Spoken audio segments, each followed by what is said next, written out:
मित्रों, कोविड-19 की वजह से बहुत सी बड़ी बड़ी इकोनॉमीज नीचे आई और उनको ऊपर ले जाने का काम करती है इन्वेस्टिंग। तो एक सवाल है जो लोग पूछा करते हैं कि इन्वेस्टिंग कहाँ करें, कैसे करें, किसमें करें, अगर इसमें करेंगे तो अच्छा रिटर्न आएगा कि नहीं, कि मैं इक्विटी में इन्वेस्ट करूं कि डेट में इन्वेस्ट करूं, और बहुत ज्यादा एग्रेसिवली इन्वेस्ट करूं कि कम एग्रेसिवली इन्वेस्ट करूं, मेरी एज के अकॉर्डिंग कौन सी इन्वेस्टिंग सबसे बेस्ट रहेगी, ऐसी कौन सी इन्वेस्टिंग होगी जिसमें कम रिस्क होगा, और मुझे रिस्क कब लेना चाहिए, क्यों लेना चाहिए, कैसे लेना चाहिए, ये सारे सवाल दोस्तों इस वीडियो में आज हम कवर करने वाले हैं। और दोस्तों इस वीडियो के अंत में मैं आपको ये भी बताऊंगा कि ऐसे अभी जो करंट सिचुएशन में ऐसे कौन से टूल्स हैं जो काम कर रहे हैं आपको ज्यादा रिटर्न देने के लिए, वो भी कम रिस्क में। तो दोस्तों उसके लिए इस वीडियो को पूरा देखें, और इस वीडियो में मैं ये भी शेयर करूंगा कि आपके एज के अकॉर्डिंग आपको कैसे इन्वेस्ट करना चाहिए। तो दोस्तों उससे पहले अगर आपने ये चैनल सब्सक्राइब नहीं किया तो प्लीज सब्सक्राइब कर लीजिए, मैं ऐसी ही वीडियोस आपके लिए लाता रहता हूँ, क्योंकि इन्वेस्टिंग आपको कुछ देकर ही जाती है, ना कि कुछ लेकर। या तो इन्वेस्टिंग आपको कुछ प्रॉफिट देगी या तो वो कुछ आपको लॉस देगी। प्रॉफिट वो तब देगी जब आपका पोर्टफोलियो बहुत अच्छा होगा, और लॉस तब देगी जब आपका पोर्टफोलियो में कुछ गड़बड़ होगा। मित्रों एक बात जाननी आपके लिए बहुत जरूरी है कि इन्वेस्टिंग जो है वो कंटिन्यूस प्रोसेस है, आप एक टाइम करके उसे छोड़ नहीं सकते, आपको करते रहना होगा अच्छे रिटर्न्स के लिए और आपकी ग्रोथ को बढ़ाने के लिए। लेकिन लोगों के मन में अब ये सवाल आता है कि कैसे हम अपना पोर्टफोलियो अच्छा बना सकते हैं, बढ़िया बना सकते हैं, मल्टी बैगर बना सकते हैं। दोस्तों अगर आपको एक अपना अच्छा सा पोर्टफोलियो बनाना है ना, आपको बताना है कि हमने इस चीज में इन्वेस्ट किया है और मुझे इससे ग्रोथ मिली है, तो आपको 3 तरीके जान लेने या 3 टूल्स जान लेना बहुत जरूरी है, जिसके ऊपर इन्वेस्टिंग जो है वो पूरी तरह निर्भर करती है। चाहे आप स्टूडेंट हो, चाहे आप एम्प्लॉय हो, चाहे आप बिजनेसमैन हो, ये सब पे लागू होता है, और चाहे आप किसी भी एज के व्यक्ति क्यों ना हो। दोस्तों इन टूल्स में पहला टूल आता है इक्विटी। दोस्तों इक्विटी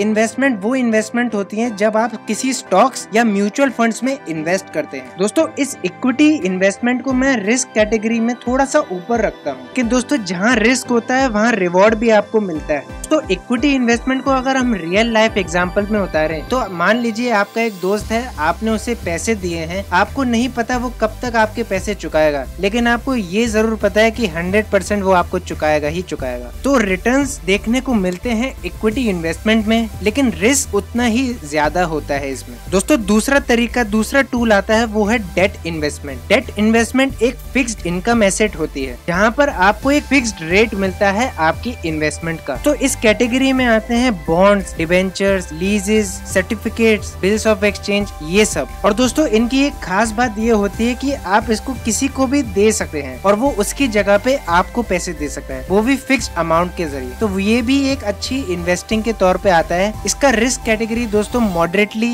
एग्रेसिव में रखता हूँ मैं। दोस्तों ये कैटेगरीज में आपको क्यों बता रहा हूँ, इसका जवाब आपको वीडियो में आगे मिलेगा, और अगर आपको वीडियो अभी पसंद आ रहा है तो प्लीज एक लाइक जरूर कर दें। दोस्तों तीसरा टूल आता है वो है कैश इन्वेस्टमेंट, जिसे हम रियल कैश भी कह सकते हैं, करंट अकाउंट में पैसे या सेविंग अकाउंट में पैसे भी रख सकते हैं आप। ये भी एक तरीके की इन्वेस्टमेंट ही बोली जाती है। आपका सेविंग अकाउंट 6.5% भी आपको देता है रिटर्न्स, तो भी वो एक तरीके की इन्वेस्टमेंट में गिना जाता है। और मेनली मार्केट में यही 3 टूल्स होते हैं जिन पे पूरी इन्वेस्टिंग मार्केट घूमती है, इक्विटी, डेट और कैश। तो दोस्तों अब मैं आपको बताता हूँ आपकी उम्र के हिसाब से आपको किस में इन्वेस्ट करना चाहिए, इक्विटी में, डेट में या कैश में, और कितना % इन्वेस्ट करना चाहिए इन तीनों में। तो आप अगर एक स्टूडेंट हैं, 20s में हैं अपने, या यूं कहें कि 18 साल से लेकर 30 साल के नीचे तक के हैं, उन्हें एग्रेसिवली इन्वेस्ट करना चाहिए दोस्तों इक्विटी में। अगर हम परसेंटेज आपको बताऊं तो 75% आपको इक्विटी में इन्वेस्ट करना चाहिए, क्योंकि आपकी इस वक्त उम्र है रिस्क लेने की, क्योंकि जॉब लगने के बाद और रिस्पॉन्सिबिलिटीज आने के बाद आप इन्वेस्ट नहीं कर सकते, और यही टाइम है रिस्क लेने का सही तरीका। और 12.5% आप डेट में भी कर सकते हैं और 12.5% आप कैश में भी कर सकते हैं, या आप अपने से भी ये परसेंटेज सेट कर सकते हैं। मैंने आपको सिर्फ एक एग्जाम्पल दिया है। दोस्तों दूसरी कैटेगरी आती है 30s के स्टूडेंट्स या लोगों के लिए, जो लोग अभी 30 की उम्र से ऊपर हैं लेकिन 40 की उम्र से कम हैं। उन्हें भी दोस्तों इक्विटी में इन्वेस्ट कर लेना चाहिए, लेकिन कम परसेंटेज के साथ, यानी कि आप 60% इक्विटी में इन्वेस्ट कर सकते हैं, बाकी 25% आपको डेट में इन्वेस्ट करना चाहिए और 15% कैश में, क्योंकि इस टाइम पे लोग जो होते हैं वो अपने ग्रोथ के बारे में सोचते हैं और रिटायरमेंट प्लान्स के बारे में सोचते हैं। तो इक्विटी में इन्वेस्ट कर रहे हैं और डेट में इन्वेस्ट करना